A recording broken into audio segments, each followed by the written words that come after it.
Hello and welcome to the Writing in the Disciplines course offered by the School of Professional Studies at St. Louis University.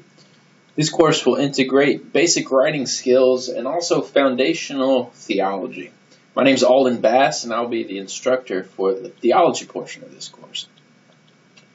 As we begin this week, I want to just say a few things about the topics that we'll be covering. Faith and God. Now, these are huge topics, and we won't be able to cover everything. You'll have some readings from the Alister McGrath book, Theology, the Basics, and I encourage you to read them carefully. There will be a quiz. But I do want to say a couple of things that McGrath doesn't say about theology in general, about God and faith.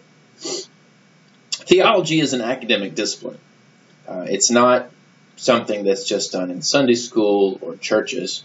But theology is one of theologies, like geology or psychology. In fact, the word theology, comes from the Greek word theos and logos. Theos is the Greek word for God. Logos is the word for thinking about or talking about or studying about. And so in that way, it's analogous to the other disciplines.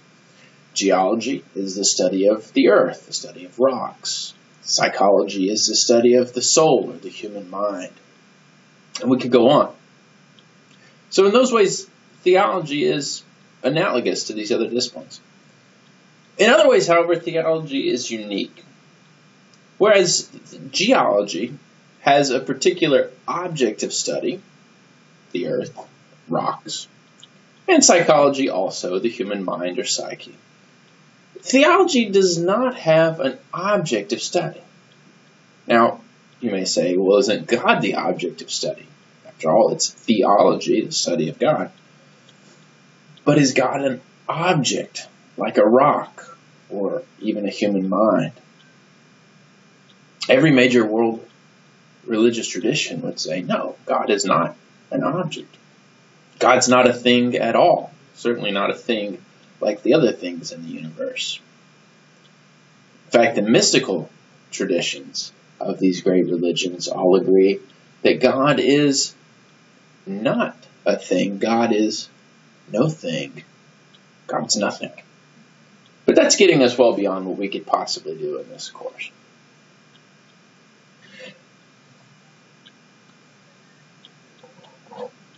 What we can say is that theology is a unique discipline. So if God is not an object of study, like other objects of study, if God's not a thing like other things, then we need to consider just for a moment what we mean by the word God. After all, we can't just point to something like geologists can point to rocks and mountains. We can't dissect God. We can't look at pictures of God. What do we mean by the term? Well, generally, we use the word in one of two ways. We can think of God with a lowercase g. And when we use the word in this way, we tend to mean anything with superhuman powers. So think of the Greek gods, for instance, or the Norse gods, Thor, Odin, Greek gods like Athena, Mercury. We can also even think about Superman as a god, someone with superhuman powers. This is like a human plus. But that's not what we mean in theology when we talk about the word God. You see, these beings, even though they have superpowers and superhuman strengths, and they remain objects in the world. The God that we talk about when we study theology is not an object in the world like other objects. What do we mean by this? Well, linguistically, whether you believe in God or not, when we use the word God, capital G, we're speaking about that which is beyond all things. So that which doesn't fit into the universe. It doesn't matter at this point if God exists or not. The very use of the word God points to the source of all things, something outside of this world. So, for instance, fairies. It doesn't matter if fairies exist or not. If they did exist, they would be an object in this world. The same with God. You can imagine a line drawn. Everything in the world, everything created, whether that's rocks or human minds or fairies or Santa Claus, those are all things that exist in the world, in the created order. But when we use the word God, and by we I mean, again, all major religious traditions, Jewish, Christian, Muslim, Buddhist, Hindu, doesn't matter. The word God, in the biggest sense, refers to that which is beyond all things, that which is outside of the universe, that which is utterly unique, the ultimate reality. God is that which has no rival. That is, whatever God is that which has no competition. Because if there was something that could compete with God, that would be God. God is the thing that's alone outside of the world. There's not God against Satan, or God against some other God, or even God against the world. Nothing can rival God. And again, that's not what Christians say, or some particular religion. That's what we all mean when we use the word God, the ultimate thing. Now, because God exists outside of reality, outside of the created order, we don't really have words to talk about God, which is what makes the discipline of theology difficult. We're trying to speak about something which is beyond language. So what we end up having to do, and McGrath talks about this in the textbook, is we end up having to say God is like this, or God is like that. We might say God is like Superman in one way or another. But God is not Superman. More commonly, we use words like Father in the Christian tradition to talk about God. Or in the Jewish tradition, shepherd. God is like a shepherd in that he provides and takes care of people. God's like a father in that he's loving and protective, and so on. But at the end of the day, no matter how many analogies we build up for God, God will remain always and forever beyond our ability to speak about. Just as God is not a thing, God also is unspeakable. This is just what we mean by the word God, whether you're a believer or not. That's enough for now about God, I think. I want to say a little bit about what faith is. Faith is one of those words that has several different definitions. But it doesn't just mean belief. That is, faith doesn't just mean, to have faith in God means I believe that God exists. You can believe God exists and not have faith, and not be a person of faith. And that's because when we use the word in that way, we really mean a kind of belief. And in particular, a kind of belief that's unreasonable or irrational. And McGrath talks about this too in his chapter on faith. When I use the word faith, it won't be faith against reason. Faith is not putting or assenting to something with the mind that's beyond what we can see or touch. That's usually what we mean by that. For instance, you believe in Santa Claus, or you believe in the tooth fairy. Well, that's a belief that goes against reason, because we don't have any proof for the existence of the tooth fairy or Santa Claus. But a more interesting way to talk about God is not whether God exists or not, because ultimately, you can't prove existence. It's very difficult for you to prove your own existence if you think about it. A better way to talk about faith is trust. What matters is not whether you believe that God exists or not. All that really matters is, do you trust God? Not do you believe that God, but do you believe in God? Sometimes I use the example of college kids at a party.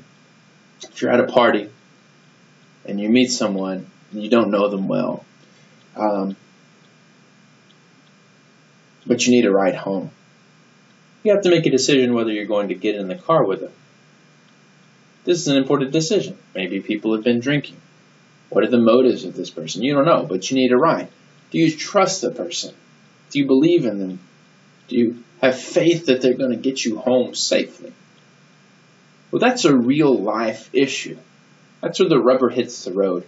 And so the way I'd like for us to think about faith in this course, it's not whether God exists or not. We won't spend much time on that question. But would you get in the car with God at the end of the day?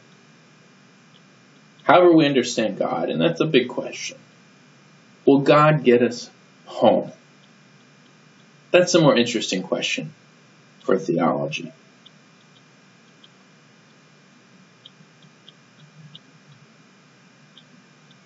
Now, not everyone's a believer. Not everyone has faith. Not in this class. Not in your workplace, wherever you're at. Not in your family.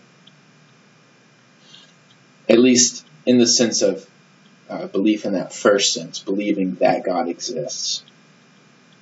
But in another sense, we do all believe in God. In that example, or in that definition that I gave earlier, God as the source of all things. God as existence itself. No one can doubt existence itself because we're all here.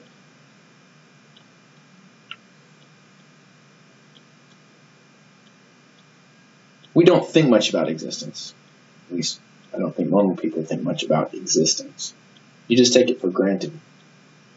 But there are moments in everyone's life where we experience something that goes beyond. Transcendent moments. We have all kinds of words to describe these moments. But think about things like the birth of a child, or the death of a loved one, or the Chicago Cubs going to the World Series. These are events that change the world, at least from the perspective of the people going through them. These are moments where we experience a kind of reality that we don't have in the everyday. These are transcendent moments. And these are the kinds of moments that theology is interested in. What happens when we get beyond words, when we get beyond language? Does it frighten us? Does it inspire us? Does it cause anxiety? How do we react to the great mysteries of life, to the things which are beyond? That's why I say what matters is that second kind of belief. Trust. When you encounter the mysteries of life, those transcendent moments, does it lead to fear? Or does it lead to trust, to love? In the course of the next few weeks, we'll be reading a good deal of Scripture, Jewish and Christian Scripture in the Bible. The Bible's a lot of things, but the way we'll be talking about it in here, with the use of the second textbook, the Drama of Scripture, is Bible as a story. Now, as you'll see as you get into the textbook, in one sense, the Bible is one large story of God's relationship to humanity, to the world. But in another sense, the Bible is a collection of stories. It's a great library of stories. And they're the stories of people's reaction to the mystery of life. Their encounters with the transcendent. They're the moments where they hit a wall in which words failed them. And these are the things we're going to be studying. What did those people do in those moments? Were they afraid? Did they worry? Did they hurt others or themselves? Or did it lead them to open up to the world in a new way? To love, to trust.